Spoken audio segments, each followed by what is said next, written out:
selfish son of a bitch! I would get up, Bitch! Bitch! in the eyes of my father. Bitch! Bitch! Bitch! Bitch!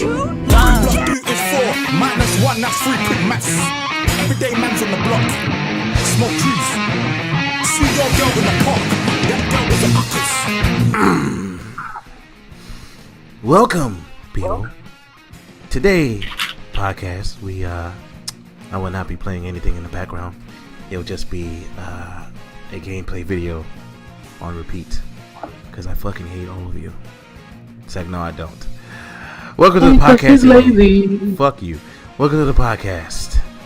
I am Wildstreet, as always. That is a picture of Captain America in the back. I pointed to it in my ear so I look stupid. And, of course, joining me is the weirded out E4. Mm-hmm. You know, that's the cue to say something. And the illustrious Darkwave. Thank you, sir. Thank you, sir. Of course. They aren't as important as the Wildstreet because I am the sexiest, but so it doesn't really matter. Today we are starting off with something that Darkwave really wanted to talk about. Something that I kind of touched upon last week, but he got it. Take the floor, Darkwave. Go. Ladies and gentlemen, today I've been holding back for months. I've been holding back for years on Sonic. I don't really talk much about it because honestly Sonic has been up and down. But in this particular case, I need to discuss my favorite character from the dawn of time in all of Sonic. Good old Knuckles the Echidna. It all stems back from the day they introduced Shadow the Hedgehog. And I'm going to bring up him because it all starts with him. I'm going to take you all down memory lane, goons. Knuckles was the proverbial cool guy of Sonic. He was the fighter. He was the guy that everyone wanted to use instead of Sonic. From Sonic and Sonic 3 up till Sonic and Knuckles, up till Sonic Adventure, and so on and so forth. And then Sonic Adventure 2 happened, which was still a great game. We get introduced to Shadow the Hedgehog, and thus Knuckles was still in his position. It wasn't for so long that the shift of coolness went to Shadow the Hedgehog. So what happens to Knuckles, you might add? Relegated to background character, relegated to proverbial dumbass. Now, I will say, I'm not going to sit here and be an idiot. Knuckles is been known to be an idiot at times. He's been known to be very gullible because he sees in his eyes, he sees good in everybody. Woo! Like an idiot that he can be. But nothing takes that cake, takes that to a next level till you hit Sonic Boom, which in my eyes is a complete mockery of Sonic. And the fact that they keep pushing this show, pushing video games out for it, is beyond me. Knuckles went from cool, laid-back guy, then goes from kind of cool, laid-back, angry guy, the loner kind of guy, whatever, to 24/7 dumbass guy. Which pisses me off because here you got Shadow the Hedgehog, who hasn't had one successful game except for Sonic Adventure 2, taking the role of Knuckles. Now, yes, Sonic Heroes was good, Sonic Generations was good, but, Shadow didn't have a hand in those, really. He was part of the cast. What? Yeah.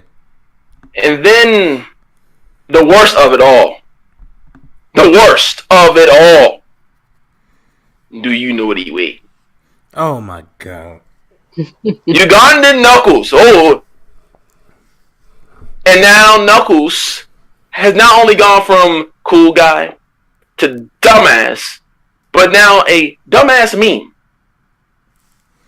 Do you know what he weighed? Are you fucking kidding me? Look, man. As a Sonic fan, as a Knuckles fan, as a Sonic fan, Sonic franchise fan, as a Knuckles fan, this pisses me off to no end because now whenever I see Knuckles even be mentioned, it's do you know the way? I know the way. I draw a big PP for Queen.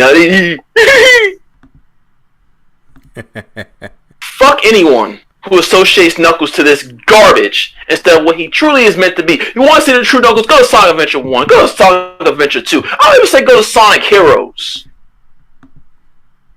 But this you know the way shit, this is not Knuckles. But you got these fans, oh, Shadow's a better character. Fuck you. Anyone who thinks Shadow's a better character, I would love to debate with you because Shadow is complete garbage.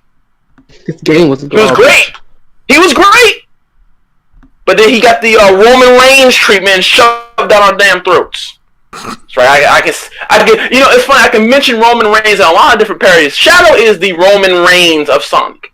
There you go. Legitimately. That's hilarious. And Silver, we're not even going to discuss him because he's straight trash. First of all, I actually like Silver. Yeah, let's not talk about Silver here. I call him Future Trunks. Because he's based off of Future Trunks. But nonetheless, people, please, do not associate Knuckles solely for this Do You Know the Way. Do not associate Knuckles for Sonic Boom. Please. Oh, that Sonic because Boom Knuckles is hilarious. He's hilarious, but it's like I watch it and I'm like, why? Look at his design. He skipped leg day. Come on, man. Like, what is with this? What is with this design? Look at the Ninja Turtles. What is with this? Oh, because he's the, I guess, stronger of the bunch, we had to make him like stupid looking cockneys. Look at Raphael in some of these Ninja Turtles. What the fuck is this new show coming out? Raphael looks like he's been skipping leg day, neck day, body day. Hey, why are we at associate people? Hold up. Side note: if anybody doesn't see that new Ninja Turtles, Raphael's the leader, and he has tonfas. Leonardo's not the oldest, and he has one sword. Oh! Michelangelo has a yo-yo. Wait, and Donatello is this on has Batman Nickelodeon? in the stick. Oh yeah, it's coming on. Oh, that's Nickelodeon. why. That's why. Oh wait, now I have to piggyback on that. Wow thing. Who's the leader? Raphael. Are you kidding me? Yeah, it seems like. So I knew about the tonfas, which all anyone who knows, considering I own a pair of size, anyone who knows me would know I love Raphael, and the size were a mini inspiration to me. The fact they gave this man tonfas of all things. Do you know where the show might go for me? I'm not ruling it out because it could still be decent. But do you know what the show's looking like? It's looking like a television show I choose not to remember. It actually hurts when I remember it. Remember the Teenage Mutant Turtles Next Mutation? Yeah. Do you remember that show? Do you remember when Raphael had to like stick his sides together and his voice was like, it was like, he sounded like Leonardo and Leonardo sounded like he should be Raphael? Yeah. Yeah. Oh. The show is going down that route from what I've seen. But I'm not going to judge it until I actually see it, which unfortunately I have to turn on my television and watch that garbage. Raphael is the leader. What the fuck? That destroys Raphael's character. Raphael is not a leader, which is the whole point. I'm not even going to rant on Ninja Turtles. I'm not going to rant on that show until I actually see it. But to conclude my rant here on Knuckles, I will always remember Knuckles from where he was great. These new Knuckles, complete garbage. I prefer Sonic X Knuckles over everything I've seen in the last couple of years. Sonic X was, at times, very cringe. But, at least they did Knuckles correctly, which, English dub or not, was that, still good. So, that's my rant. You want to know something funny about Knuckles? In Sonic Forces, where Sonic was missing, guess who took over the Resistance Army? Knuckles. I actually have that game. Yeah. Believe it or not. Yeah, he actually took over the Resistance, and it was pretty cool to see him actually. Speaking of which, how long is that game? I suggest you every time you beat 2 levels, you cut the game off and go play something else. Because honestly, I think I'm like on level. I have to be at least on like level 10, and I fought was the dude who the main villain who's voiced by Gara or whatever. Infinite. I fought him. Yeah, I fought him, and I'm like, why does this game feel like it's kind of moving a little bit fast? I feel like I shouldn't even be nowhere near him. Yeah. And then I did the Sonic boss where you fight the classic Sonic, your first boss fight with classic Sonic. I did that. I'm like, I'm gonna take a break because this feels like I could beat this legitimately in like the next maybe 5-6 hours, if even that. Yes. It feels very short. Very short. Yeah, every 2 levels to stop. There are like 40 levels, but some of them are short, and some of them are legit easy as balls. Like 40 levels? There's 40? It's like 40, 50 levels. I don't remember exactly, but there are a lot of levels, and it's easy to beat half of them. Okay. Because that game feel like I'm just going flying by. Yeah. I die more to stupid camera mistakes than anything else. Sonic. Okay. Looking forward to that 2019 movie. Not really. No, I'm not either. Who is? You know what we gotta do, Wildfang? What? What we need to do is we need to find out when that movie release and plan around it. We need to go see that movie together. Okay? We need to watch it together. Yes, sir.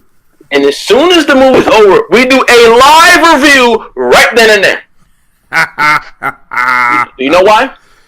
Because if it's garbage, I want to get that stuff out of my mind immediately. I don't care if we're outside. As long as it's not like 10 degrees outside. I don't care. Hey. As soon as we leave the theater, Like right here, right in the now. car, you know what? I wouldn't care if people look at us like we're crazy. I need to get it out the way. And it can be maybe not the first by that point, maybe, who knows, but live, both people on screen, review, whoever phone we use, who cares? Right then and there, right at the movie's over. It would definitely be my phone, sir. Well, hey, I got a V30, so... I also have the V30. Never mind. You're good there. Hey. Anybody's camera. You have the V30 Plus or the V30? I guess Sprint, so Plus. Oh, so you... Oh, I also have Sprint, the V30 Plus. All right, good. Cool. Hey. Any phone can be used.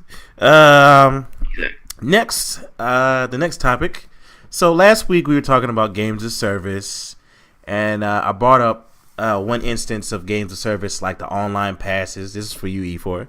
Like, I brought up an instance of when me and my sister, Jazzy J, as she likes to be called, was we were playing a game called Kingdom of Amalur, and without internet it didn't work properly because you needed that online pass, or the games.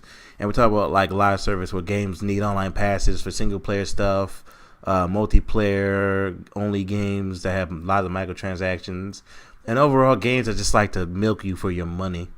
How do you feel about games like that? Especially like single player games and people trying to switch to only multiplayer games like Ubisoft. I think it's really fucking stupid, and it's just, it makes completely no sense, especially once it's fucking single player. Like, why do I need to sit here and have all of this stuff, or be online, or need to sit here and do this if I'm playing fucking single player? Like, to me, that just makes completely no sense. Okay. I think it's just what was you about to say? I'm sorry. No. I was saying, like, yeah, because that shit did kill games like The Sims, like SimCity Online. It almost destroyed Sims 4, which kind of, didn't help them. It pretty much killed a lot of games these days, especially, like Dead Space. Dead Space is dead.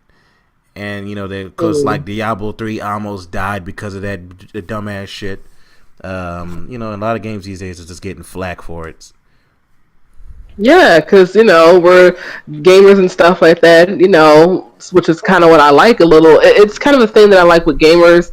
And one thing I also kind of don't like that, we voice our opinions. If we're sitting here, spending money and stuff like that for these products, for your games, the services and internet and all this other kind of shit, well, can you at least give us what we want or make it a little bit easier? Because if not, then we're just not going to buy your shit. So... And going with that too, that's a whole nother discussion, because that's also a bad thing as well, because some people just don't know when to shut the fuck up. But yeah, if I'm sitting here spending my money and doing all this other kind of crazy stuff for, like, we have to have, with internet, and have to have this, and oh, now you need this pass to do this, and you gotta buy this, and okay, well, I'm just playing single player. Why the fuck do I sit here and need all this extra shit? Need to sit here and be online? Like, you're out of your goddamn mind. Like, even if I want to play the fucking game, if I gotta jump through hurdles and do A, B, C, D and connect this, no, I'm not gonna play it. I'm not gonna buy your shit. And Darkwave, again, what's your opinion on that again? Because I remember. I like I said last week in our podcast, last episode, I think it's completely stupid. I stated this once before that, these companies who think that single player games are, there's no value in them, who think that everything needs to have some type of online function or multiplayer function, they're complete fucking idiots. Single player games, as I stated last week, there are a lot of people who don't have internet, and if they do have internet, they may have, not up to par internet that can deal with all of the online services. They have internet for, bare minimum, look on the internet for jobs or, whatever the case may be. And for single player games to start incorporating online shit, what is the point of having a single player game? I've stated this before. Single player games to this day will always be the foundation, because that is something where anyone can buy it, internet or not, and have something to enjoy for themselves. But if you strip that from them, they don't have anything. So I said it once, I'll say it again, very dumb move. That needs to be quickly reversed. Yeah, and I to repeat what I said last week, because Ubisoft, they're doing it again, or they're trying to do that. You even saw charts in their flow charts and thinking games is in the past in like a past column, and games of service is in like a future column. And it's like, okay, so now we're gonna make games live service, but you don't realize that could potentially fuck you over, because you're going to be trying to spend too much on one game, and nobody wants to play a single game for 10 goddamn years or spend money on it. Which kind of brings me to the next point. It's like the fucking loot box bullshit that's going on at this point. Because the government's officially about to get involved in that shit, and the ESA and the ESRB had to change their rating systems, so now people are actually going to get more involved. So do you think it's dangerous for games at this point to come out with loot boxes, which could potentially put games like them at AO rating?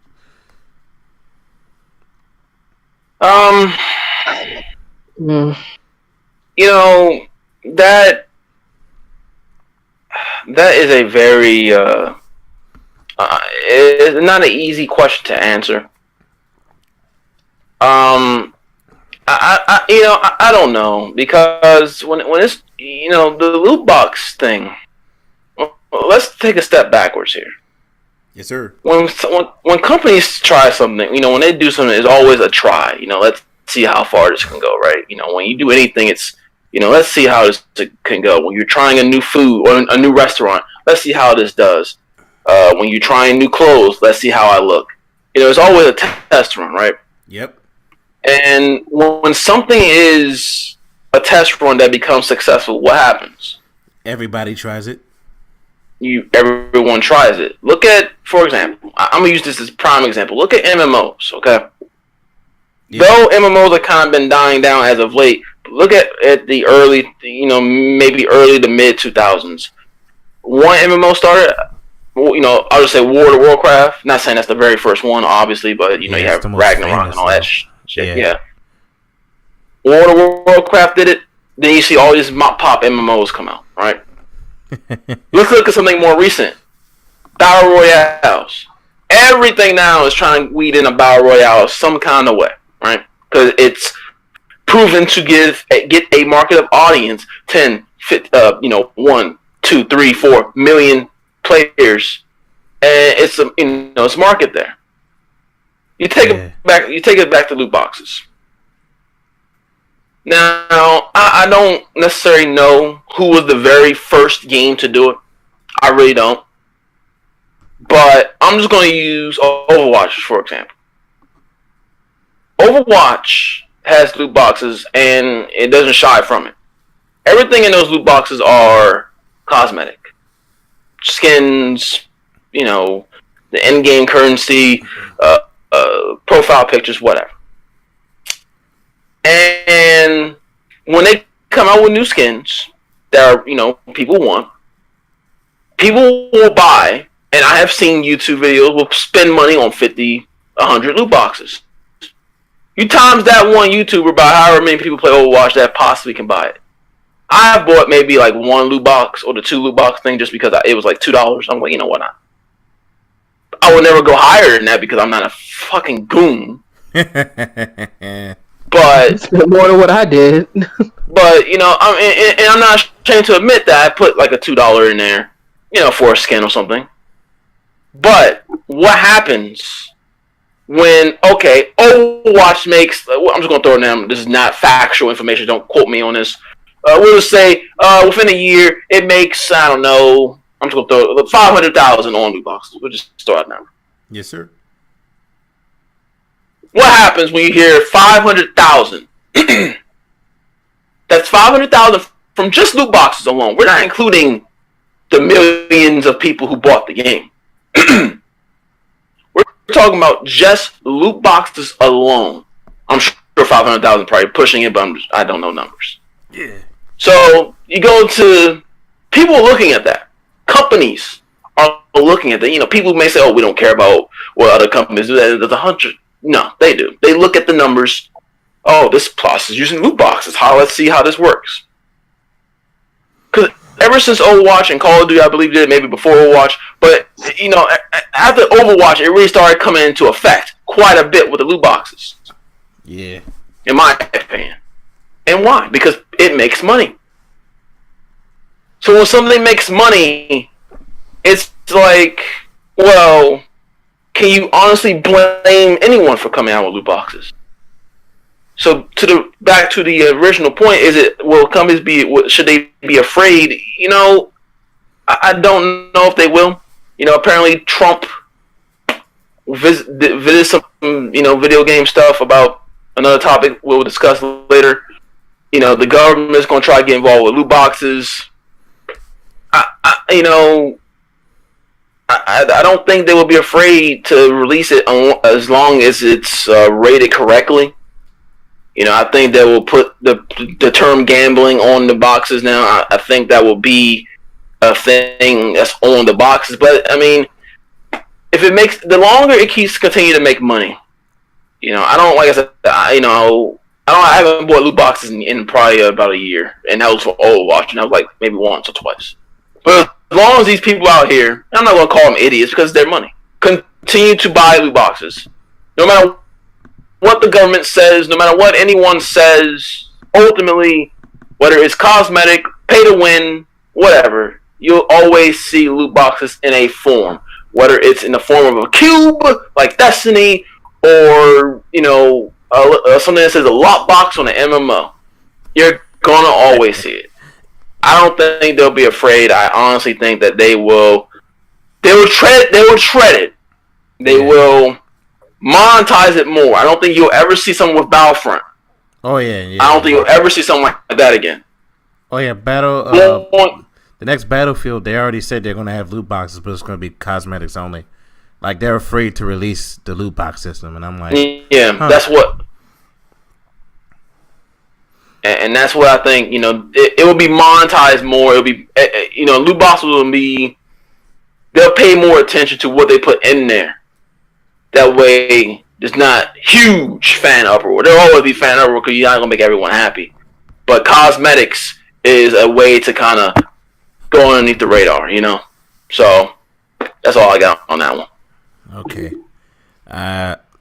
For me, I feel as though they at the rate they're going with these loot box craps and all this shit, I feel like they should probably feel something, like because they're talking about putting AO on a bunch of games that have gambling. I'm like, hey, if that would get companies like EA to stop being dickheads, hey, I'm willing to have them pay that price. I'm an adult. I can buy the game regardless. But I mean, yeah. Like to have them lose money just so they can finally understand how to make a proper game now. I'm willing to see something like that. You really think they're going to lose money? Oh, no. Truthfully. Oh, no. Not really. No. I don't think so. Parents are going to buy their kids the game regardless. Oh, yeah. Because parents don't. Like, what I don't like on the other half of that spectrum is when parents go, well, this has gambling and stuff. You bought the damn kid the game. It's like if a parent buys a kid Grand Theft Auto or Call of Duty and they get mad because it's a shooting game. The fuck? It's your fault. You didn't read the box. So. Or when parents buy kids these games and they allow their kids to go online and you hear all this derogatory stuff online. Man, what do you expect? It's the internet. Like, that's why it says online is not rated. It says it for a specific reason. There's too many people in the world to have a comfortable online environment. If I was a parent and I had any shroud of care what my son or daughter did online, because honestly speaking, I probably wouldn't care as long as it's not nothing of the sexual variety. And Ugandan knuckles, because if my kid starts or say, "Do you know the way?" If my kid comes up to me and say, if I ever had a child, he comes to me and says, "Dad, who is Nagan Knuckles?" I'm slapping him in the fucking head. And I'm sitting him down. He's going to watch every episode of Sonic X. And any Sonic property I have until he understands who the real Knuckles is. And he will not be able to move. Yeah, man. And you have homework? Screw homework. Hey, yo, I said this last week. I'll do it for you. Yeah, I said this last week. A lot of parents, they let their kids watch dumb shit like that. And I'm like, yo, I had 2 kids in there. I had a kid, right, that walked into GameStop when I was on my break at work. And he pointed at Knuckles. He was like, "Oh, look, Ugandan Knuckles." I was like, "No, that's not Ugandan Knuckles. That's Knuckles from Sonic Forces." And then we had 2 kids come in there and go, "Do you know the way?" And I was like, "I swear to God." Their mom shut them up one time. Oh yeah, like their mom shut them up once, but then they kept doing it. And I wanted to genuinely take a chair to the back of their domes each. I was like, both of you are fucking agitating the shit out of me. So, I hurried up and upgraded her phone and kicked her the fuck out. I was like, no, none of this. But, all right. Violence, video game violence. I believe Darkwave, you had that little topic there? Yeah, now this might be a little long one. I honestly believe this is a major subject in gaming. Okay. So we all know about the shooting that happened in the schools and, shootings has been happening. Yes. And the one thing that people have always, and this is not nothing new, obviously, it's been discussed for the dawn of time. But one of the things that people always say is, oh, it's the video games. Violence in video games are the problem. Nothing else is the problem out here. It's the violence in video games. I pose a question to each of you. And I'll give my thoughts after it, because I want to hear your opinions first, more so than mine. Do you all think, in any way, that either video games is the sole reason, or even a problem at all? A problem in this at all, or basically, what is your thoughts on that whole perspective of that? I don't care who goes first. Speak minds. Well, You go first. You want to go first? Yeah. Okay. First of all, I think video games do cause violence. Okay, they are ruining our children, and I can't pretend to be Jack Thompson anymore. No joke. This was the same argument when people were buying Mario Kart and blaming it on Mario Kart for being video game violence, and people were burning Mario Kart, and I was looking at them like, Mario Kart, really? Not even Grand Theft Auto, Mario Kart.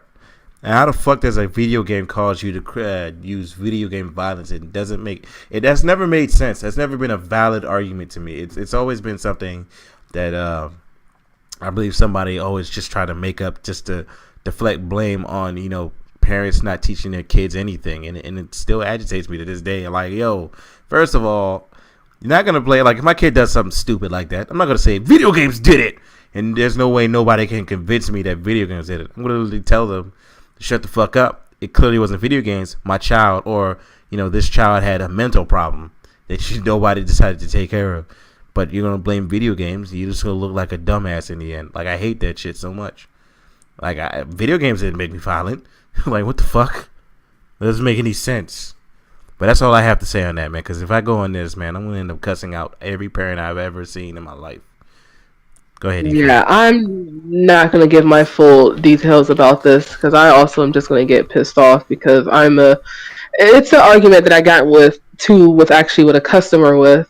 He's a military vet and he was born like in the early 70s or whatever. And I think this is when I brought into one of our earlier podcasts about video games being a disorder now and all that other kind of bullshit and stupid stuff. I'm gonna actually just say this. So when I was a kid, when I was a teenager, my mom bought me the T-Pain CD.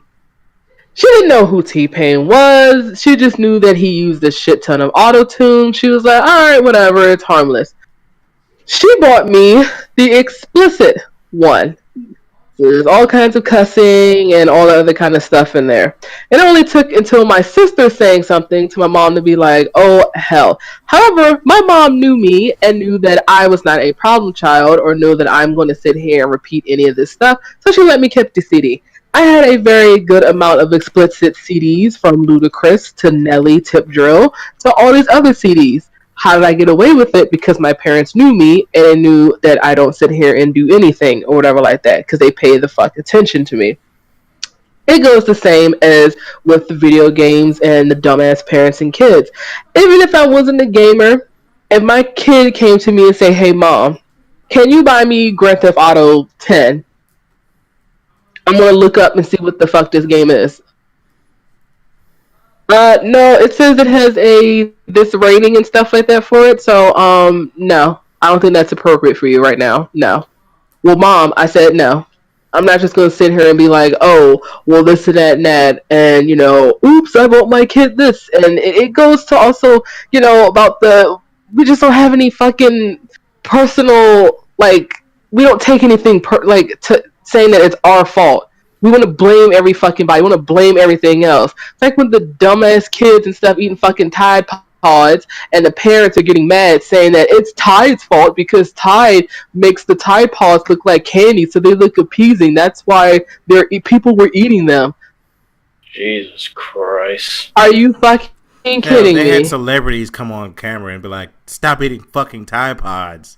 Like Gronkowski, even Gronkowski, they asked, it was like, Gronkowski, should you eat Tide Pod? He was like, no. And then in the commercial, he's like, this is what you do with a Tide Pod. He threw it in the where you're supposed to throw it in the washing machine, and then fucking said, don't eat Tide Pods. And then Tide has been using ads and stuff saying, please don't eat Tide Pods. Like, why are you eating Tide Pods? Like, why are they sitting here, when you go to the store and you can't buy, certain medicine and stuff like that, you have to be a certain age, which makes sense because certain medicine, cough medicine and stuff has alcohol in it. Understandable. I go to the store and shit now, why are the fucking Tide Pods locked up? You need to see some identification, oh, well, ma'am, how old are you?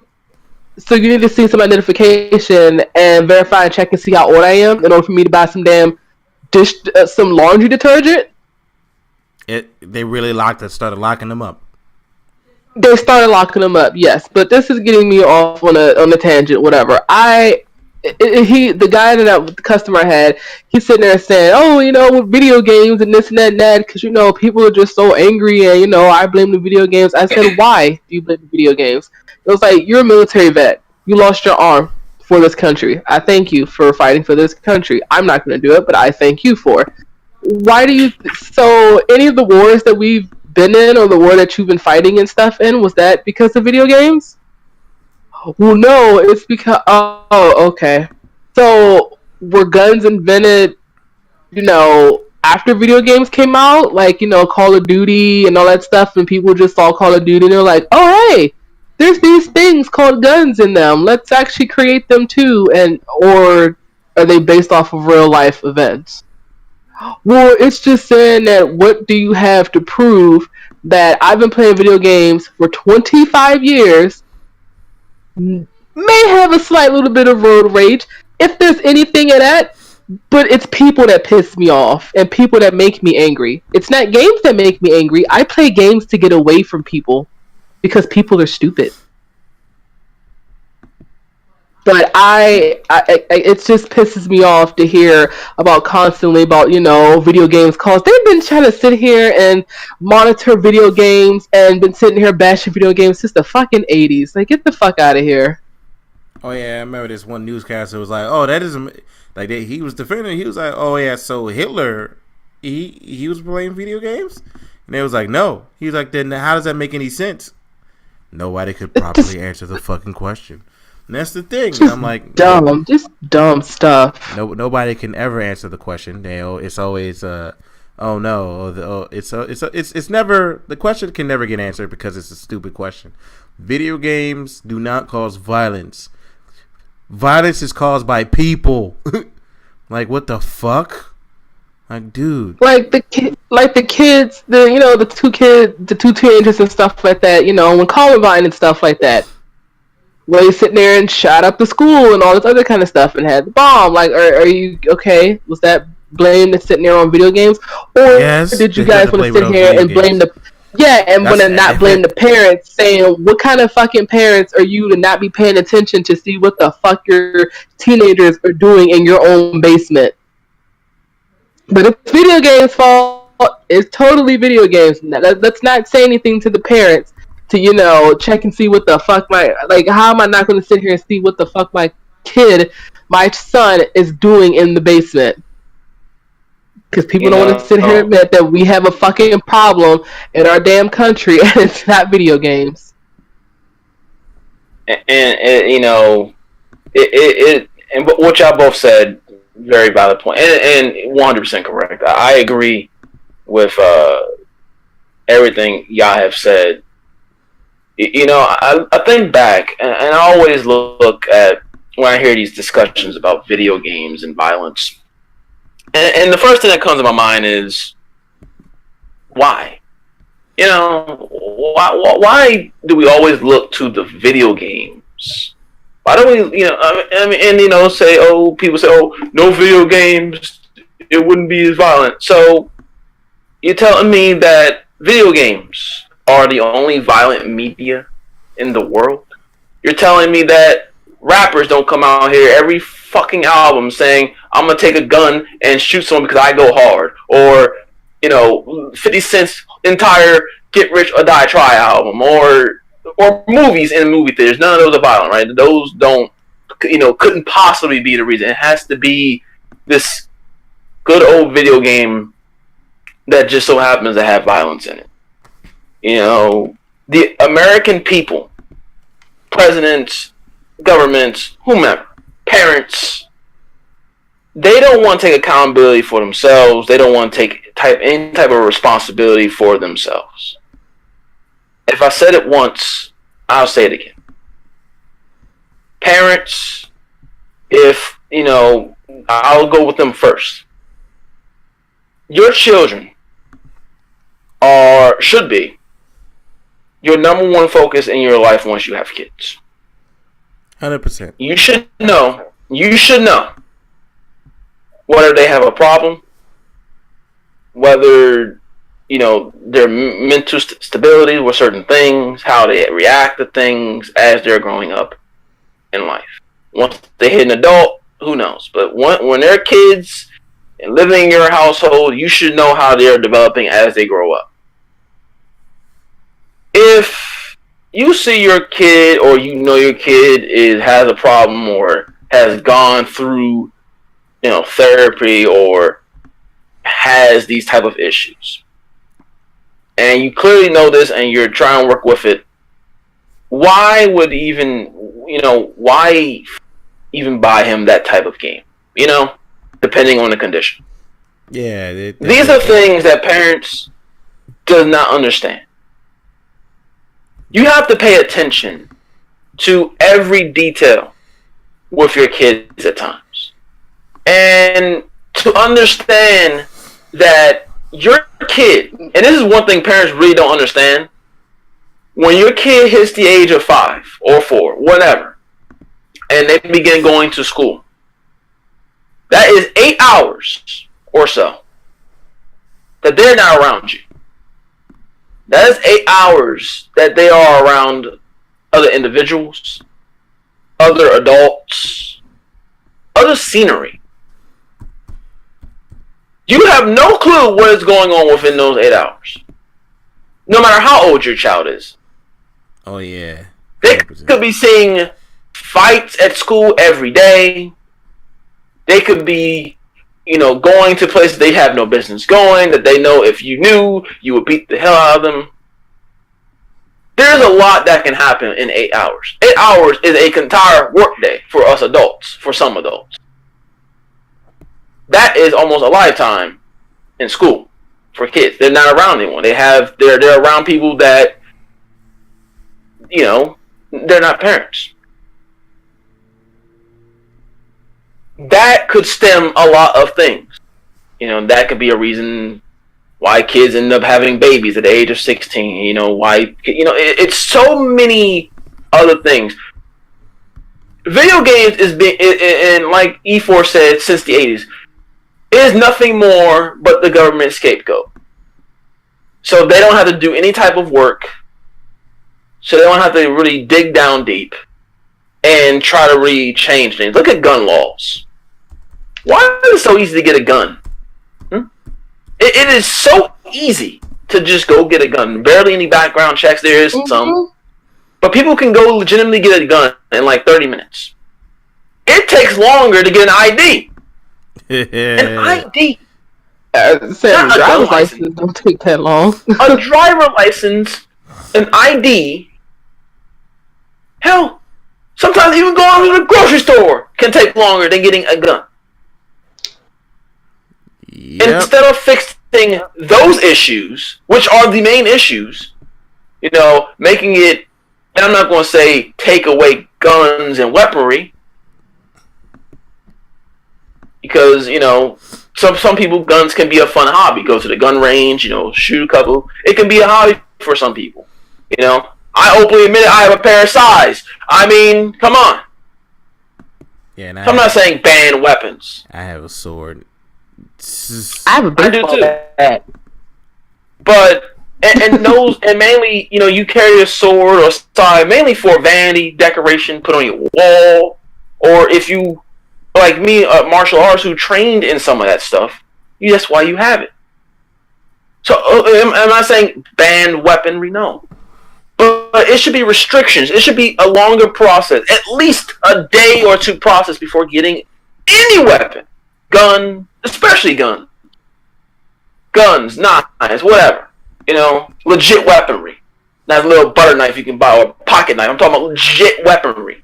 Yeah. It should take a day. It should take, or longer than 20, 30 minutes. Video games are just that. They're video games. They're a fantasy, just like movies are fantasy. If the parents or whomever are not responsible to understand where their kid lies as far as their mental stability beforehand, then who's really at fault? The video games are not at fault. Like I mentioned this earlier about Trump visiting the gaming industry, which was completely a scapegoat to make it seem like they were doing stuff, apparently, from what I've read. But, it just boggles me that every 5 or so years, or every year, the same trend comes back around to video games. Video games has nothing to do with it. I'm not going to say it doesn't, I'm not going to completely say that there may not be, any cause from it. You playing GTA, you walk down the street, you can pop someone in the head. Yeah, I'm not going to say that, it doesn't maybe push an issue, but it only pushes what's already there.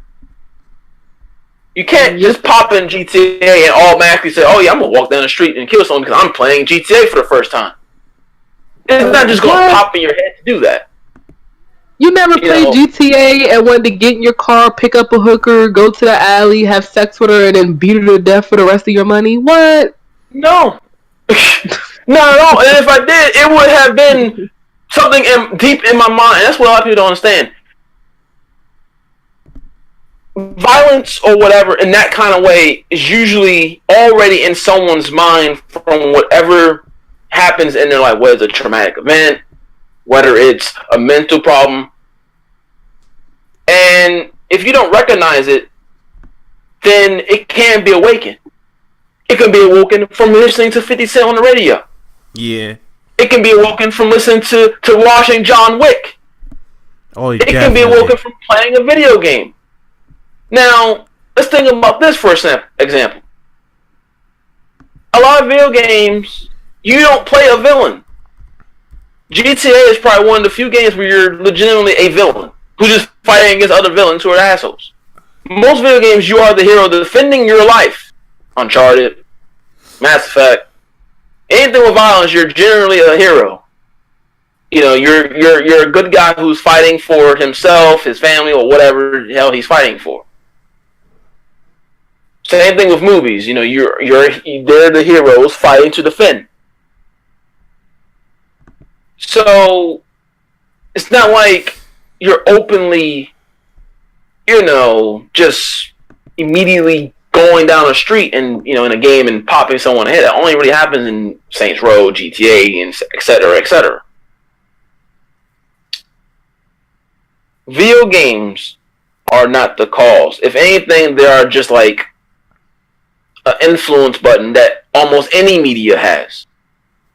And the problem in the video game shouldn't be punished for that. What needs to be punished is the individuals who don't take responsibility for their actions, parents who don't give these individuals enough attention, which would be the government in health cases. That's, to me, the real issues here. And the fact that gun laws are complete garbage. It takes almost little to no time to get a gun. And they don't check mental stability or nothing. They just say, oh, you want a gun? Take it. By all means. You got the money for it? There you go. Pretty much. But like I said, I'm not going to discuss too much on it because I will get pissed off. Because this can be a 2-hour discussion within itself, Oh, yeah, by itself. Yeah. But moving on to the next subject, it's time to cut open the meat and potatoes of today. We're going to go ahead and get started in the WWE because, time for me to change the lettering to red because WWE. Oh, God, I can't wait to get started on this subject. I want to walk with Elias. Okay. That's what WWE stands for, Walk with Elias. Yep. Of course, Darkwave had something else to say in the WWE first. He had something to say about Sasha and Bailey. Oh, boy. And look later for his video later. He's going to make a video. Mm-hmm. So, yes, I will. You want me to say it on the podcast, or you want me to make a video on it? Start a little bit with the podcast and then, make your video, go into depth and detail, sir. But go ahead. So,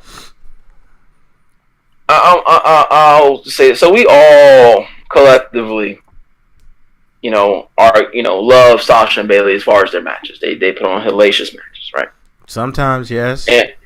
And we have been, or at least in NXT. Okay, NXT, yes, 100%. Now, for months, we have all said that Sasha is in desperate need of a heel turn. Yes. Correct. Yes. But when you watch the WWE television, all these pay-per-views or whatever, how does any of this make Sasha Banks feel like a heel? If she was to outright attack Bailey, how does that make her feel like the heel? Because to me, Bailey has been an asshole. Especially I don't get the whole. This could be great for a Sasha Banks. I don't see a Sasha Banks. It wouldn't even make sense. And it's hard for me not to go too in depth. But I'll just say it like this. People say, "Oh, well, Sasha's been turning her back on Bayley, so Bayley's sticking up for herself." Those matches have been every man for themselves. Exactly. Do you see Roman Reigns and Seth Rollins arguing over, you turned your back on me? No. What did Roman Reigns do to Rollins at Royal Rumble? What did he do? He tossed him right over the ring. Yeah, and they looked at each other and it was laughing a little bit. What happened in the Elimination Chamber? What did Seth Rollins do? As soon as Braun Strowman was down, what did he do to Roman? He kicked Roman. Exactly. Yeah, but they're not now. So, I mean, right? No hostility, right? So look at Bayley. Oh, Bayley and Sasha are teaming up on Alexa. Oh, we made a deal. There's no deals. This is every woman for themselves. And if anyone sees an opportunity, why wouldn't they take it? I don't know, dude. That's why this makes Bayley look worse. This makes Bayley. I'm sorry.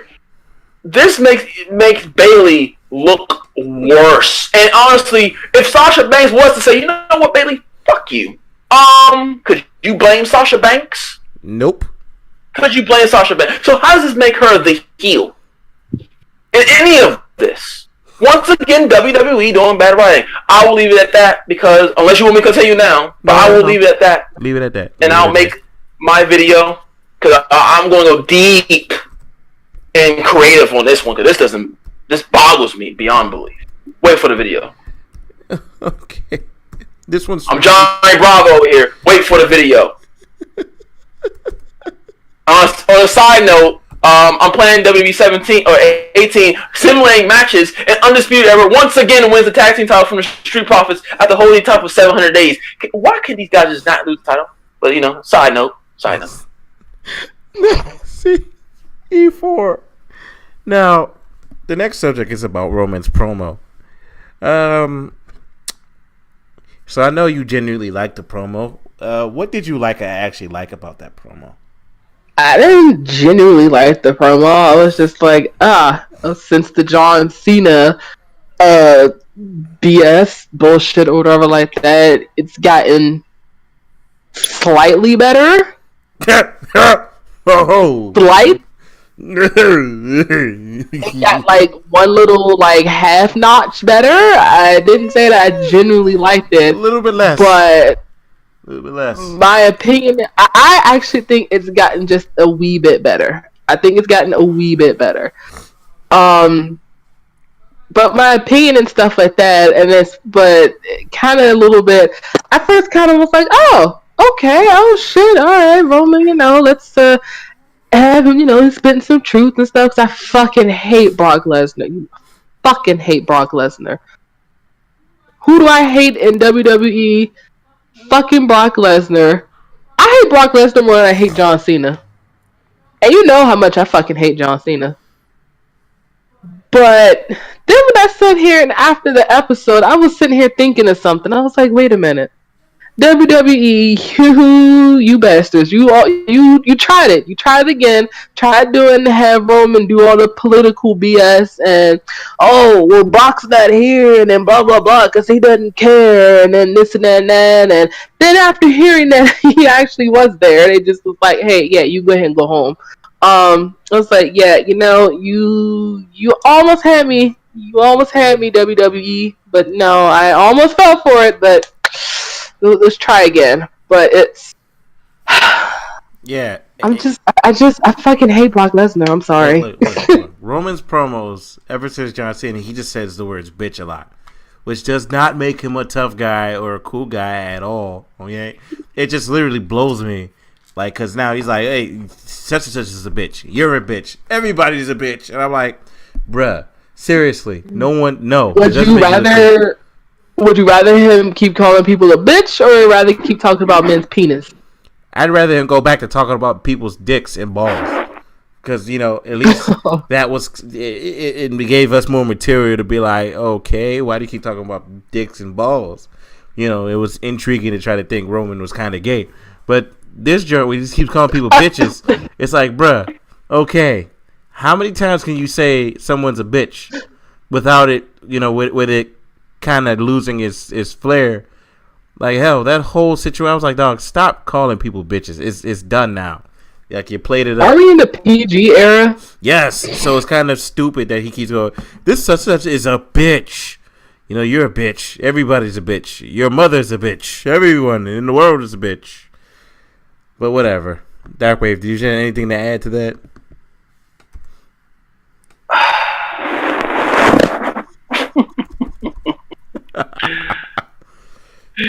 While I was talking, I was saying bad thing about Monday Night Raw and what I heard from Roman and Heyman. Oh my God! Speaking of,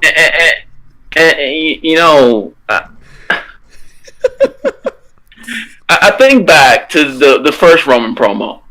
Oh God! The very first one. Oh God! And this is within the amount of time I was talking. I was just thinking about my reply and just thinking back to this Roman promo, man. Yeah. And the first thing I remember was that this is the exact same promo he cut with John Cena. Exact same promo. Now, you part-time and bitch. I'm not gonna sit here and say that they weren't delivered well or they weren't good. They were good for what they were. Well, a round of applause for Roman Reigns. Woo! But I sit here and I'm watching this and I'm like, I just don't care.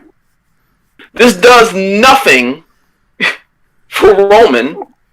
It does nothing for the match at Mania. It's not going to make me care any more about the match at Mania. It's not going to make me care any more about Roman Reigns.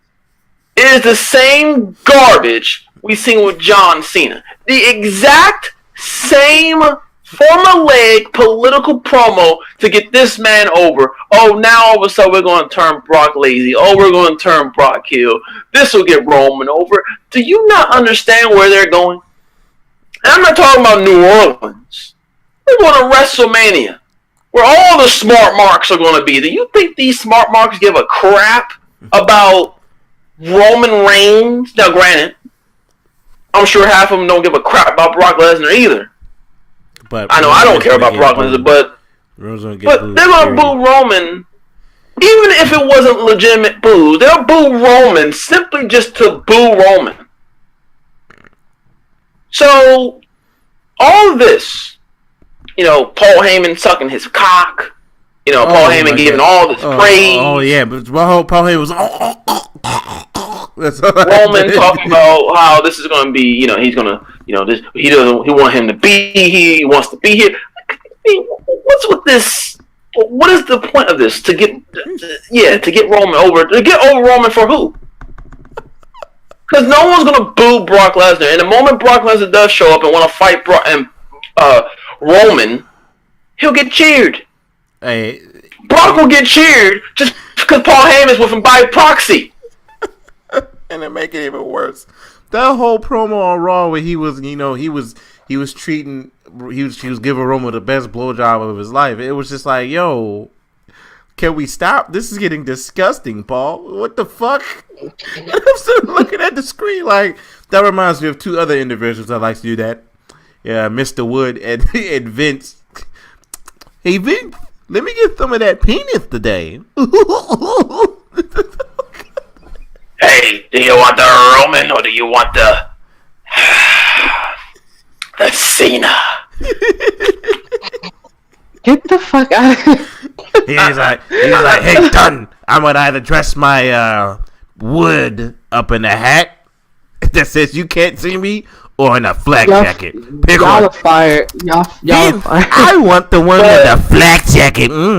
Give me that wood. Fire.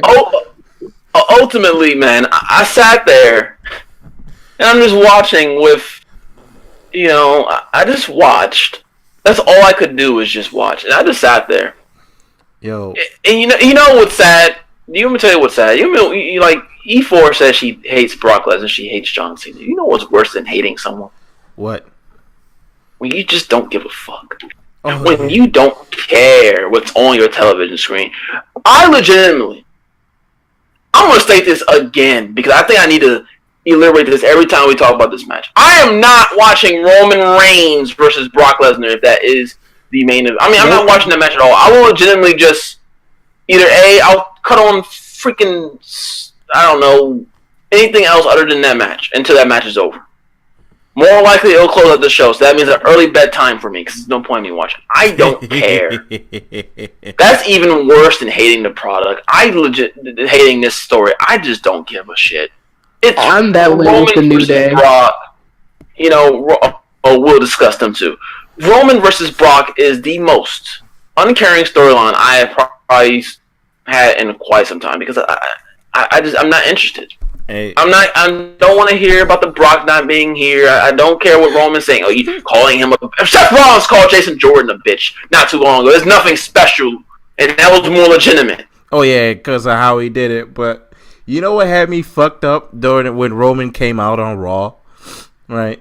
Is when he told Paul Heyman to pick the belt up. You treat that belt with respect. And I was looking at Roman Reigns like, nigga, did you not just hold that belt, the Intercontinental belt, like a trash bag, like a couple of months ago? And I'm sorry for saying the N-word. What respect? Like, I'm sorry for saying that, but that's how much I was like, yo, you were just holding the belt like a trash bag, like a dead cat. What the fuck are you talking about? A dead cat. He was holding the belt so wrong. And he was like, you treat that belt with respect. Bitch, what are you talking about? You treat the belt with respect. You've never held the belt properly in your life. And you hold it like a trash bag, like you're fucking Santa Claus. Are you taking the belt out? Like, the fuck, yo? Like, you even worse. How long has the Universal title been around? What, a year or two now? Oh, God, yo. I haven't seen that belt. Not that damn prestigious. The Universal title. This is the most trashiest belt. I made a joke with Wild Fang and said, yo, you want to know how trashy this belt is? The Raw Women's belt has more prestige than the damn Universal. Yeah, no, it does not. To me, it does. I don't know about that one. This belt is garbage. First of all, garbage. Let's put it like this. The Raw belts have no prestige at all. Because they are the newer belts. And the Universal? SmackDown belts actually are the original belts, and they have more prestige. The US the SmackDown. SmackDown belt does have prestige. The SmackDown belts at least have been on somewhat decent FOK champions and stuff. No. And I will admit, as much as I like Naomi, it was just a tad bit kind of boring on her. No, not even that. They remember, they won the belt. They won more of the belts, and they went to SmackDown, so they decided to change them. Like, remember, the Usos won the belts, and no, not them. I forgot who had the belts when the draft was happening, and that's how that happened. But yeah, they actually have the original belts. The only belt on Raw that actually has a smidge of prestige is the Intercontinental Championship, and that's because I said smidge. I didn't say yeah. And second, that Raw belt, if any guy remember when Sasha and Charlotte was playing fucking patty cake with that piece of shit, that is not a belt. That is a paperweight. The fucking piece of shit goddamn part-timer at UFC fucking bullshit ass fighter who gets 2 million. I'm sorry. That belt was nobody. First of all, Finn Balor had the belt, and that match was actually 24 hours. But then it was. Then freaking Kevin Owens got it and did nothing with the belt but cheat for some reason. Then after he got the belt, started to lose. After he lost the belt to fucking part-time Goldberg, fucking Brock Lesnar got the belt, and then after that WrestleMania, we didn't see the belt for fucking months. And I'm like, yo, so how this belt is shit. Not trash? It's equal with the women's belt because they didn't do shit. When was the last time Alexa Bliss defended the damn title? October. And then at an Elimination Chamber. Magically. Well, that's more WWE's fault than hers, considering they did that Survivor Series every champion, Raw versus SmackDown. But is it sad that I think every champion is garbage, including AJ Styles? I'm not talking about ring-wise. I'm talking about story-wise. Story-wise, yes. Every champion is fucking... Look. First of all, Jinder Mahal needs to stop fighting for some belts, okay? I'm sick of him. I swear, if he touches that U.S. title, I'm going to go to wherever he is, and I'm going to shoot him in the foot. Okay. Just making everybody know that. Like, come on, son. Like, that shit is stupid. It's stupid now. Because, oh yeah, speaking of, I heard some insider stuff that, Jinder Mahal was, he wasn't mad about losing the belt. He was glad he was able to finally have a good match with AJ Styles. And I laughed so fucking hard. I was like, yeah, you had one good match and like 250 losses and like 12 wins that none of which you earned. You even brought back the great fucking Khali to cheat one goddamn match. I will never forget that shit because Randy Orton lost to the Punjabi prison match to this motherfucker. And that was the stupidest goddamn match I've ever seen because you could barely see it. Okay? And Great Khali came and choked Randy Orton. Kryptonite. Oh my god. Every time they fight, I get angry because they can't gel in the ring, man. You know who's be a good opponent for Randy Orton, though? Fucking me? Baron Corbin. Hey, they'd be good. I want Randy to turn heel, so. Besides that, okay. Besides Randy Orton turning heel. Man. Moving on to SmackDown, by the way. Randy Orton turning heel would actually make that show good. Bobby Roode turning heel would make that show even better. Because I'm sick of Charlotte turning heel. Charlotte, stop talking on the mic and get a talker. A heater for her would make her better. Because I swear to fucking God, if she doesn't get a heater, she sounds like a goddamn robot. And her promos are shit. Like, Jesus Christ, bro. Like, did you not hear about the myth that I am having the myth? Like, what the fuck? Stop talking! Like, Jesus. She's babyface. She's terrible. She's a terrible... It's like half the champions, except AJ Styles, are terrible baby faces. And AJ can't even be a heel or face. Because he's going to get cheered regardless. Same with Rollins. Same with pretty much anyone that's Chris Jericho. Chris Jericho, Finn Balor, Samoa Joe. Like, the fuck... Oh, Braun Strowman. That's why Braun Strowman just said, fuck it, I'm a face now. Which was hilarious how that happened. All he had to do was beat up Roman Reigns, and he was a golden from that day forward. I'm not finished with you. The worst pop-up. That is why Roman is the worst babyface probably in last recent memory. Because you can't turn no one legitimately heel against Roman because ultimately they'll walk out the babyface. They're gonna walk into the ring as a babyface and out the ring as a fucking babyface because no one likes Roman.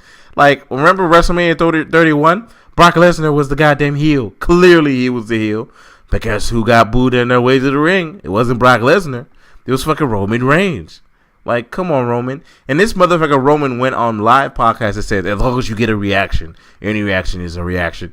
I'm like, bitch, first of all, no, that's not how that works. Okay? The crowd dictates your character and how good your character really is. The crowd. You should probably start listening to him. Because, a boo reaction means you're a heel, period. It doesn't mean you're a face. It doesn't mean people want to see you. It means get the fuck out of my ring. Like, you got heat. You got, like, legit crowd heat. You don't have, like, oh, yeah, I'm a good heel heat. Like, you got get the fuck out of my face heat. Like, shit, man. That's why people chant, you suck. And when in the yours and John Cena's match, they chanted, you both suck. And then when you both fought again, and y'all both were in the ring at the Rumble, you both suck. Like, people were lighting them both up. Like, get the fuck off my screen, son. Like, Jesus. Can you blame them? Can you blame the crowd? People, no, you can never blame the crowd. Why do you think people bring beach balls and shit? Because we have to get matches like, oh, Roman versus Cena. The fuck wants to watch that? That was the stupidest fucking match I've seen between two of the top guys ever. Oh, yeah, this is going to be a great match. It's going to be historic. The fuck are you talking about? These motherfuckers couldn't wrestle their way out of a paper bag, man. That match is so fucking stupid. Fucking 4 AAs, like, 1 spear. Are you fucking serious? Really? Hey, you know what? Let me make a quick comment on the AA. Why has that been, like, the most weak booked finisher? But why did even Jinder Mahal's Colossus is booked stronger than the AA? Yo, sometimes the collage he fucks up on it. I don't know how you fuck up your own finisher. Don't know. How you mess up a draping rope DDT from Ram? Why is the AA the most weak book finisher in the game? In all the wrestling product right now? Like I don't know, son. But you know, it. I feel like they're just trying to. The fact that he beat AJ Styles with that shit on that Tuesday to get added to this piece of shit main event, which we will be talking about in a few moments. It baffles me because people kick out of it all the time now, and it's like, but then he still wins with it. And oh shit! I dropped my mic. The motherfucker does the 5 moves. John Cena needs to change. He needs to change now. Like that shit is. He ain't changing no time soon, man. Nah, he needs to retire. That's what he needs to do. He ain't changed in 15 years. He ain't changing now. Yo, he needs to go to do. Once he does a Hulk Hogan. He needs to do Blue's Clues. Like seriously, I wouldn't care if he's on Blue's Clues. I'd watch Blue's Clues if he was on Blue's Clues. He needs to get out of my wrestling, man. I'm done. I'm sick of John Cena at this point. Look, man, he's been doing it for years. It's bad when he had to cut a promo on Philly, and Philly lit his ass up. They lit him up, and they got to him.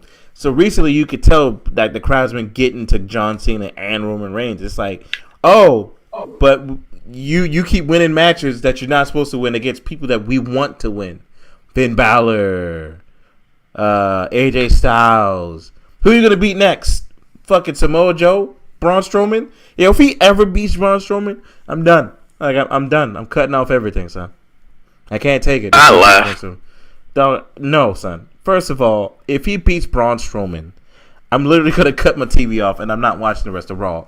And my whole review would be about fucking Raw, that one situation, and we can have a whole conversation about how stupid it is.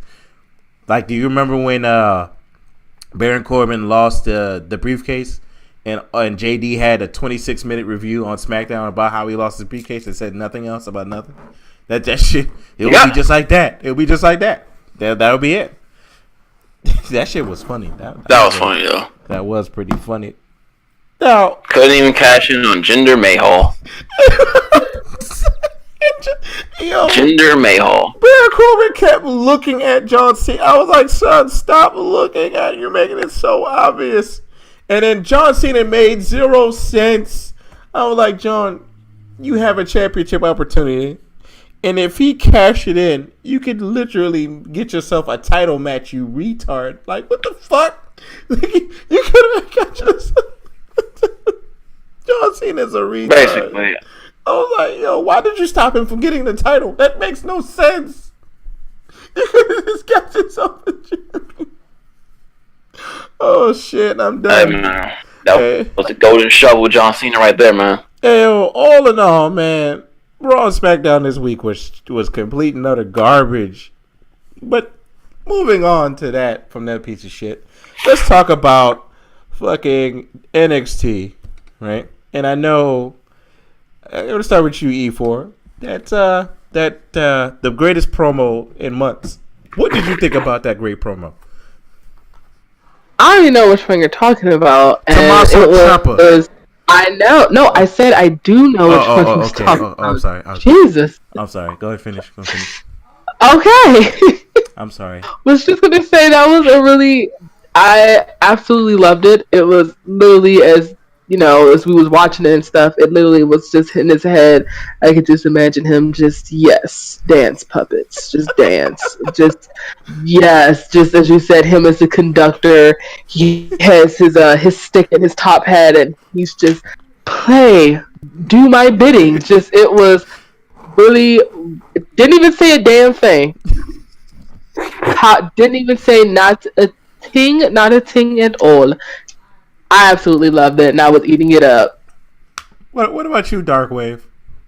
What did you feel about that promo? Ladies and gentlemen, and Roman Reigns, that is genuine heat. That is getting over. That is a reaction that is actually genuine.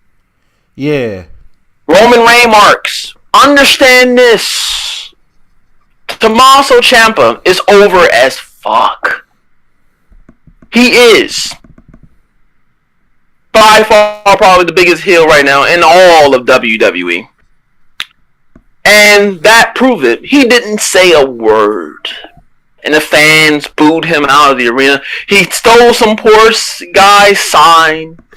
Oh, yeah. He did. Roman Reigns fans, when you're a heel, that's the reaction that is warranted. When you're a babyface, you don't want that kind of reaction. But guess what? Fans don't want him to go away. He is just that over and just that good. Remember, Roman Reigns fans, when you do your job, you get the reaction that you're supposed to get. Unless you're just that, unless you're AJ Styles, who is just universally loved because it's AJ Styles. But Tommaso Ciampa is over as fuck. That's all I gotta say. Over. He is over. And it was beautiful. It was a beautiful promo. If you want to call it a promo. Beautiful segment. How about that? Beautiful. I enjoyed it. No, to me, that was a promo. You know why? Because, first of all, he said, it's like he didn't have to say anything. All he did was pretty much let you know that he screwed over Johnny Wrestling.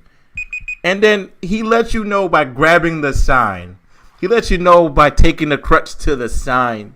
He didn't have to say anything. His body language was just pretty much saying, yeah, I did it. I screwed over Johnny Wrestling. I did it. It's my time. He didn't have to say it. To me, his body language said everything. His body language cut the greatest promo I've seen in months, okay? That was a fucking promo. It wasn't politically driven. It was just to get his character over more in the grand scheme of heating. When you say segment, dog, if it was like a backstage thing, that I'd call that a segment. But he went out to the ring and let the crowd boo him to shit. And he legit played with them. Stole a dude's sign. He bashed the sign in the middle of the ring. He was just raising his hand. He was lowering his hands. He was looking around. His facial expressions and everything. Like, he looked like an evil man out there. And I cannot wait to that match, okay? And when that match happens, everything is getting cut off. Like Aleister Black versus Andrade Cien Almas, which I also cannot wait for. Because that match between him and Killian Dane was pretty fun. I'm not going to lie. The match was fun as hell. And I cannot wait. Killian Dane. Ayo. You cross me, you must fade to black. Oh, man. Oh, man. Oh, man. And the funny thing is, I can't help it. Because every time, I don't know if you saw War Games, where he was trying to close the gate. My man Killian Dane was getting upset when he was trying to close the gate. All you heard was, bloody hell. What the heck, man? I was like, Killian, just let the refs take care of it. Leave the gate alone. Hey, man, he wants to do it himself when he has to be that monster. Ate the key. He legit actually talked about him eating that key. He said he didn't really eat the key. He just put it in his shoe. I'm sure he didn't. He was like, what the hell? I'm not going to pass the key. Of course he didn't eat the fucking key. Oh, shit. I know. I love put that shit in his mouth and probably spit that shit out somewhere randomly. Oh, yeah. He spit it in the middle. All right. Now, speaking of the best promo, let's get to the middle of the steak now, as I would call it. Fastlane predictions. I'm sorry. Oh boy. Oh joy. Oh joy. Fastlane. I can't wait, everyone. Oh gosh. John Cena. A match we just saw on SmackDown for free. Oh joy. I can't wait. Oh, I can't wait for Fastlane either, man. It's gonna be so epic. Let me go get a noose and a chair while I wait for Fastlane. Oh joy! I'm sorry, I'm gonna drive off a cliff while I'm watching the pre-show, just to let them know that I have my noose ready and tightened. Oh shit! E4, do the honors, please. Oh joy! Now, when you say predictions, are you saying what is going to happen or what we want to happen? I'm gonna have some fun with this. I'm gonna have some real So you're gonna fun with predict, this one. You're gonna predict, and then you're gonna, what you want. It's up to you how you want to answer each of the matches. We'll tell you what. I will let you, Wild Fan, go first. I'm gonna ask. He has to ask the questions. Yeah. I thought you did it. I thought you already. Oh, I thought you was just saying because then you called me, so I thought you asked. By the way, the heavy machinery face. I can't stop doing it because what's his name? Heavy Machinery makes that face, dog. It's so hilarious. It's real. Yeah. Hey, that tournament is beautiful as well as the cruiserweight joint. But let's not talk about that. Okay. Fucking, it's not on Raw or SmackDown, so who cares, right? Roman Reigns. No? Okay. All right. First of all, we got Becky Lynch and Naomi versus Natalia and Carmella. Oh my fucking god. When was this announced? What? I can't even hear what the question is. I'm sorry. It's Becky Lynch and Naomi versus Natalia and Carmella. When was this announced?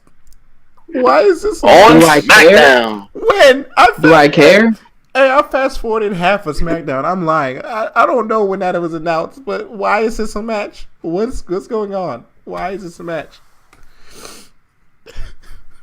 Well, because this is probably like one of the last few chances that Carmella's going to need to cash in the damn briefcase. Oh yeah, because she didn't cash in by WrestleMania. She's going to lose the briefcase by automaticness. I said that, but you know what I meant. I think Becky Lynch is going to win because we haven't seen her in like months. So I suggest Becky Lynch win the match. What do you guys think about Becky Lynch winning that match? You want to go E4 or you want me to go? I just went, sure. Here we go. That's my So we have cringe on the mic glow girl. We have the cat woman. We have flat booty over there with Carmella wearing a leotard with no ass. And we have Becky Lynch. Fat booty. We have Becky Lynch. Who has booty? Naomi. Oh, no, I was going to say we have flat booty and then there's fat booty. Yeah. And then we have Becky Lynch. My prediction for this match is that we will have the winner of this match, honestly, will be the fans. Because we fans want to see this match more than Nakamura and AJ Styles. We want to see this match so much. These women are going to go in the ring and they will scrap around, and eventually we're going to have wardrobe malfunctions. Oh, hold up. We're going to have... Hey, for every botch in this match, take a shot. I'm straight edge, so you're good. Okay, every botch in this match, me and E4 are going to take a shot. I want to tell you how many shots we've taken by the end of the match. Because Carmella, yeah, okay. As I said, this match will go into wardrobe malfunctions. Things will happen, and the match will be called a technicality, but us fans will win. That is my prediction for the match. Okay, all right, great. That's the best prediction I've heard. All right, and I'm going to go and skip this next match and talk about Charlotte versus Ruby Riott. All right. What was the match you skipped? Oh, no. We're going to get to it, Lex. We're going to get to it later. Trust me. We're going to get to it after all the matches no one cares about first. And no one cares about so Charlotte Flair. Charlotte Flair versus Ruby Riott. And I care about that one. I got the great prediction. I know what's going to happen. I know exactly what's going to happen in that match. Allow me to take the floor. Take it. It's all yours, buddy. What's going to happen in that match? I'm going to watch Liv Morgan's ass the entire match. The end. It's exactly what's going to happen. E4? Another match I don't fucking care about. Charlotte win. How about that? I'm just going to imagine both of them naked because I've seen both of them naked. So that's my prediction for them. Ew. Hey, I've seen them both naked. They're not. Charlotte looks terrible. Yeah, Ruby Riott does look. She looks better naked, but I do like how Charlotte looked naked. So I'm just gonna imagine them hugging each other naked. That's gonna be hot. Granted, Charlotte would win because if Charlotte loses and Ruby Riott gets a title, I'm gonna probably stare at WWE like, who the fuck is gonna fight Asuka at WrestleMania? Ruby Riott. But okay. Out of all the matches, who do we not care about? Bobby Roode, no. Shinsuke Nakamura and Rusev. I slightly don't care, but I slightly care at the same time on this one. And I'm definitely not say Rusev, clearly. Because, apparently he's over, so they want to bury the fuck out of him, which makes no sense. But, who do you guys think is going to win? I mean, who do you guys think is going to Shinsuke that match? I mean... WWE doesn't like for people to get over on their own. Who you talking? E4, Wild Fake. I mean, no, Dark Wave. I'm mixing up the names because I'm laughing too hard. Who do you think is going to win that match? Say you're Wild Fang. I know I am Wild Fang. So I want y'all to understand, since we're on the Nakamura and Rusev match. Yeah. I said no. WWE doesn't like to get people. Doesn't like when they get over. I want y'all to pay attention to fine details. I don't know if anyone has caught this. For the last couple of weeks of WWE television, Rusev has been saying that even fans shouldn't be chanting Rusev Day. That's one. Now, and B, ironically, Aiden English can't sing because he got Kinshasa in the throat. Which, if you small attention to detail.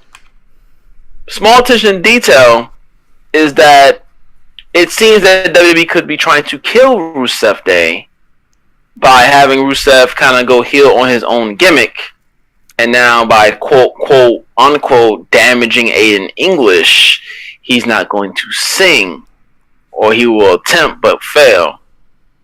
Just a small attention to detail there that I noticed. So for y'all to think about when it comes to Rusev, but. For my prediction. Yeah. For my prediction. My prediction for this match is that in the crowd, I will see the same generic guy I have seen at every NXT TakeOver, at Elimination Chamber. This guy in the front row with a brown hat and a green shirt. My prediction is I will see that same guy again wearing the exact same clothes again for the umpteenth time again while Shinsuke does something and Rusev does other things. And I'm going to be looking at this guy in the crowd asking how do you keep getting to these shows? In the exact same clothes. Matter of fact, I think I need to find a picture of the crowd. I think I'm going to watch the last pay-per-view and just take pictures of every time I see him in crowds, because he is like in every crowd. I don't see how this is possible. Hey. With the same outfit, a green shirt and a brown cap. That's my prediction. And hey, speaking of attention to detail, when he Kinshasa in English, it actually wasn't in the throat, but we're all dumb, so. We're dumb wrestling fans. I mean, we don't have attention spans at all. Next is Bobby Roode versus Randy Orton. And I guarantee you, and my prediction for that match is Jinder Mahal is going to make it a triple threat match. How about you guys? You want to go first, E4, or you want me to go first? Mine is just really short because I'm just getting tired of just WWE and it's just the fanatics and the bullshit. So I'm just giving like one word shit. I'm just gonna say fucking Randy Orton because just why the fuck not? Well, he is not a Grand Slam champion, so they could want to give him that accolade. Yeah, he's not high on the list either, so technically it has to be Bobby Roode. Oh no. So. My prediction for this match. So, what is Randy Orton's gimmick? RKO out of nowhere. Okay. He has a lot of memes, right? Yeah. RKO meme. Yes. My prediction for this match is that we finally see the breakout RKO out of nowhere. Did y'all see that RKO Infinity Wars trailer? I guarantee you they'll play that during the match. They will play it during the match, and it will be his greatest highlight. That will be the match. Is us watching that trailer over and over and over and over until we see the modern day failure come out and flex his pecs, causing people to be distracted, causing either A, no contest, or B, Randy will seemingly capitalize and become a Grand Slam champion to something that I could honestly give two shits for. Yeah, honestly, no one cares that he becomes a Grand Slam champion, but it's whatever. And he didn't hold a women's title, so he can't really say anything. Next. All right. Next. And I'm going to say this. The match I care about the second, I'd say it's just under the last match I'm going to talk about. And that's the Fatal 5-Way, 6-Way, 6-Pack Challenge that magically became a 6-Pack Challenge. Ah, yes. AJ Styles versus John Cena versus Kevin Owens versus Sami Zayn versus Baron Corbin versus Dolph Ziggler. All right. Who do you think is going to win the match? Because I think it's going to be, I don't give a fuck, but it's probably going to be John Cena. And if they turn that match at WrestleMania to a triple threat, I'm not watching that match either. In fact, I'm probably not going to watch WrestleMania and stop caring at that point. But, you know, it's whatever. What are you guys' opinions on that? Ow. Bitch. E4 or me? Who you want to go? E4, do you want to go first? Yeah, whoever goes. Okay. I'm going to say who I would like for it to win first. I would really like it if AJ won. I really would. That would make me really happy. I would be a very happy person if AJ won. That way he'll go to WrestleMania. John Cena can shut the fuck up. And we can see AJ Styles versus Shinsuke Nakamura, which is what we will be willing to see. That would make me so happy. I would be such a happy girl if that happened. Now, I live in the real fucking world and loves John Cena. So, unfortunately, it's going to be John Cena. Yeah, unfortunately, it's going to be John Cena. Is it my turn? Yes, sir. I was just going to say, I don't know if this is true or not, but I was apparently hearing and stuff in a lot of the comment section on WWE and all these other kind of, you know, on their Facebook and stuff like that about apparently that that the Undertaker may be coming back. Okay. Mm-hmm. And So if John Cena does end up losing this, then he actually will be more than likely possibly facing Undertaker at WrestleMania. Oh, yeah. Okay, Dark Wave. Which that's going to be nasty. Ugh. Mm-hmm. All right.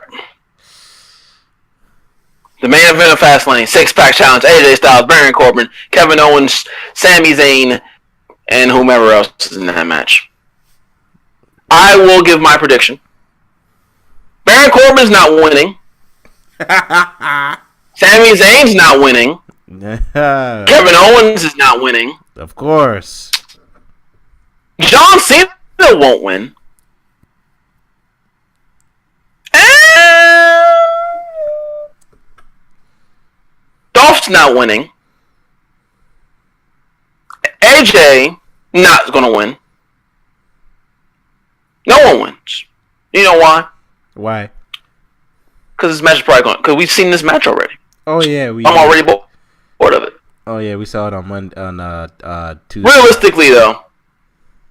Realistically, I will give an actual prediction for this match, since it is the WWE Championship. I will give the title some respect. Put some respect on it. Yes. I'm going to say AJ wins because he has absolutely no momentum. None. He hasn't won a match since this thing's pretty much happened. Oh yeah. AJ will win. Because it has been booked the way it has been booked. He has lost and he has had no momentum. So I think AJ Styles will win this match by pinning John Cena to further the Cena initiative of No Road to WrestleMania. But do we care?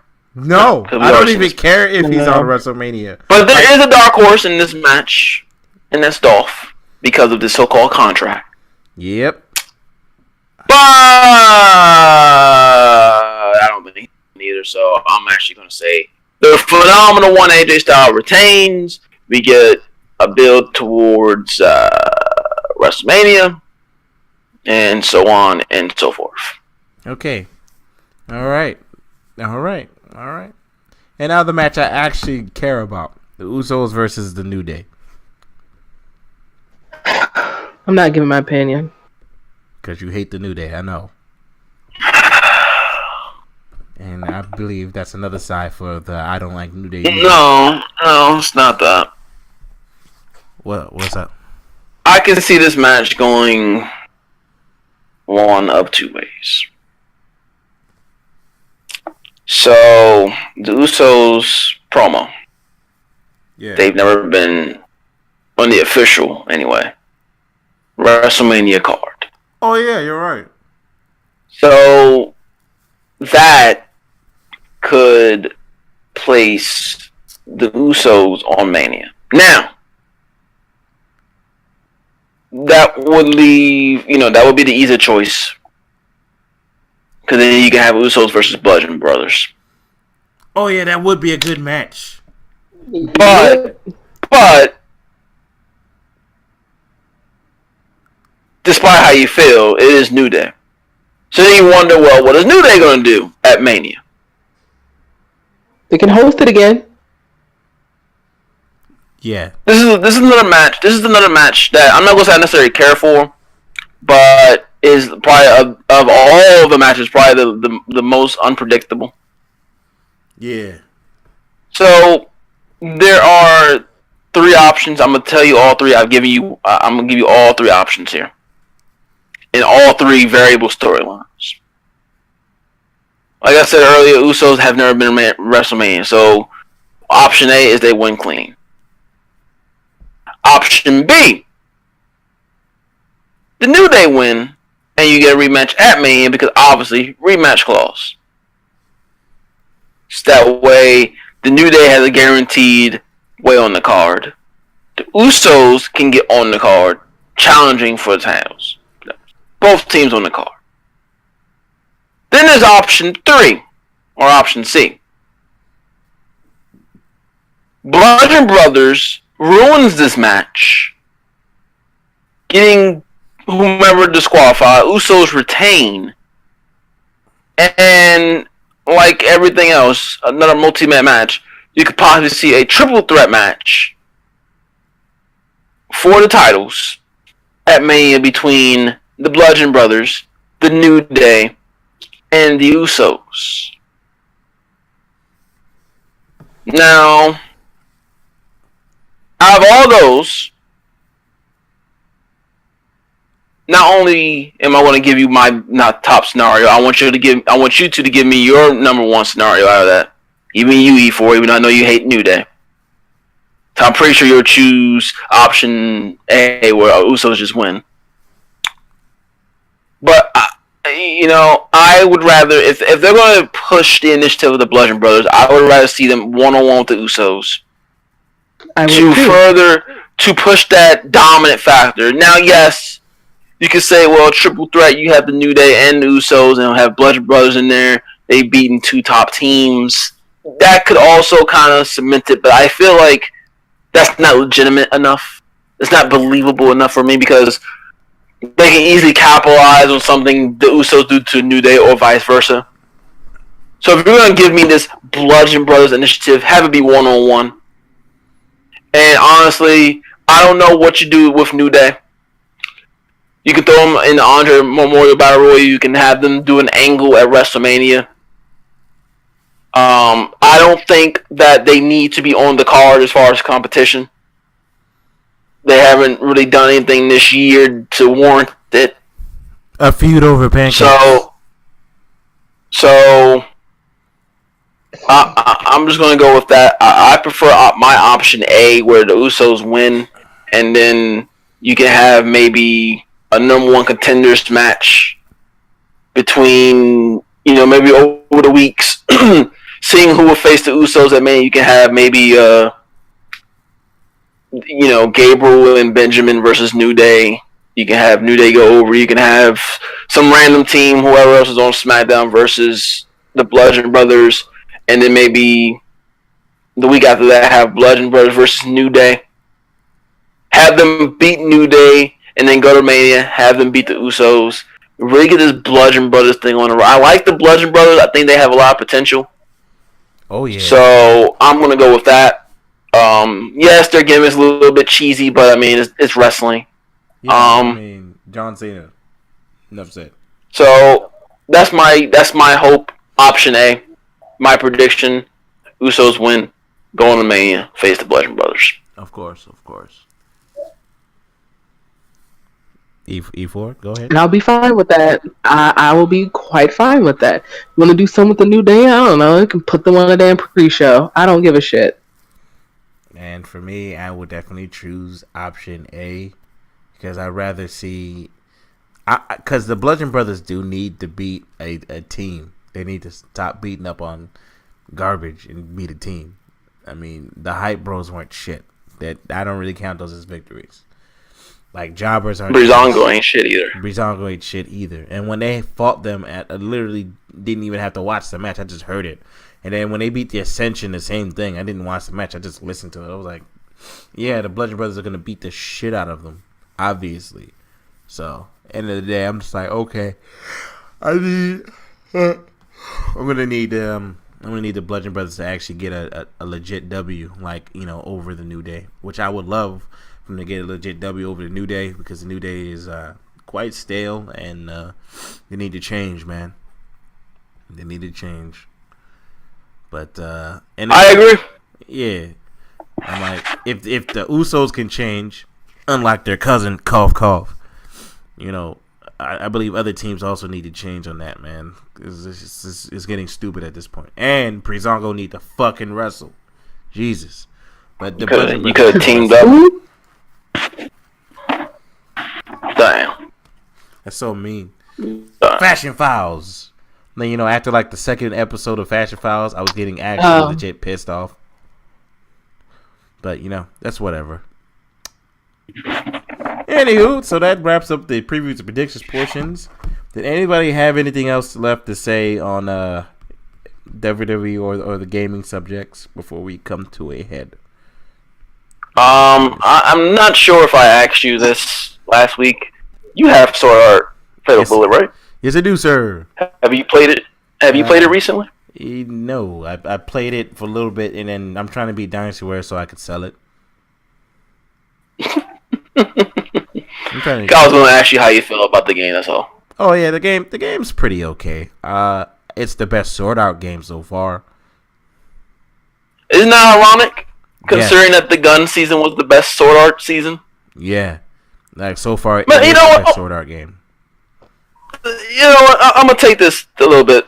I don't know if I'm gonna take this random topic, not really gaming or WWE right now. More in the anime media part right here. Dragon Ball Super sucks. Well, that's a whole different discussion. All right, go ahead. For debate. That's actually up for debate. Go ahead. Finish. I have talked to a lot of people who I don't know are Sword Art Online cocksuckers. Claims the anime was perfect. Claims that the anime was so unique, so good. The generic garbage. Now you mean Dot Hack? Because they were popping off a Dot Hack at the time. Basically. Now, I think I've said it here that Sword Art Online to me was. It had moments of sharpness for the first 10 episodes, and the rest of the show until maybe up to the end was complete garbage. It became a harem in 2 seconds. It became like the whole sense of urgency died. It was a bunch of shit. I have stated this, and people tell me that the Gun Gale season was not the best season of Sword Art Online. To respond to all you goons who think that Sword Art Online Gun Gale season was not the best arc of Sword Art, first of all, you're completely buffoons and wrong. And I'm going to give you reasons. So Sword Art Online was about this whole game. Was about a game. If you die in the game, you die in real life. The first 10 episodes or so had that sense of dread, that sense of urgency, that sense of we gotta get it done, right? The next 10 episodes turned to romantic BS between Asuna and Kirito. You know, they ended up buying a shack, apparently, even though they had sex there, apparently. Whatever. Who cares? You fast forward to Gun Gale Online. And that show, yes, it did have its moments. Obviously, Sword Art is going to have its moments of romance, whatever. Most animes do. I have no problem with it when done properly. But for me, it felt like the Gun Gale had more sense of urgency more often than not. I felt more interested in the characters. I felt more interested in what was going on, even though it didn't really have a death in the game, die in real life mechanic, except for with Death Gun. But it was more sense of urgency there, which if a show, you know, Sword Art is what it needed. People say that the Hollow Refragmation games are better. No, they are. Just like the show, clowns. Just like the show. Because I actually downloaded my Hollow Fragmentation, which I do have. I paid $4 for it. I downloaded it. I downloaded to compare. Unfortunately, it's kind of hard for me to compare, considering that when I play the game, one of my PSN friends gave me like every OP weapon in the game, so I literally just sit here with OP weapons raping things with one hit, but that's beside the point. Even from the little bit I've played, that game is nowhere near better than Fatal Bullet. Of course. Fatal Bullet is the best Sword Art game that's out there. And that's not saying much, Surprisingly. It is the best Sword Art game out there. I recommend anyone who likes Sword Art Online, pick up Sword Art Fatal Bullet, try it out. I think it will open your eyes to Sword Art, at least gaming wise. Yeah. It will hopefully get you to understand that the Gun Gale arc, best in the show, best in the games, and probably the side story will probably still be better than the other series. Minus the last one with the U character. I did like that character, but mainly because it hit me a little bit because of her situation and my personal life situation. Yeah. So, you know, but Gun Gale was still the pinnacle of Sword Art. Also, if y'all haven't watched, 2 Netflix shows are out. Be The Beginning. Watch that anime. It's another anime that just came out Friday, I do believe. Jessica Jones Season 2 is up. All is good in the world. I have a lot of binge watching to do. Hey, stop advertising. I'll punch you in the dick. Hey, man.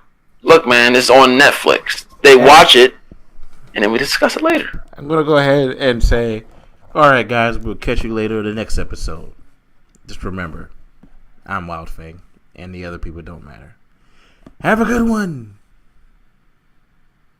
Burn it. Y'all not going to say anything? Oh, really? Burn it. Oh, wait. You want me to say something? I got it. Hold on. What? No. I gotta get my best Roman impression. Hold on.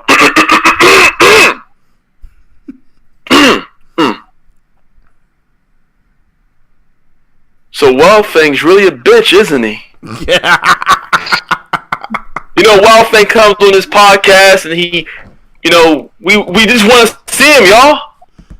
We just want to see Wildfang and him actually want to be here.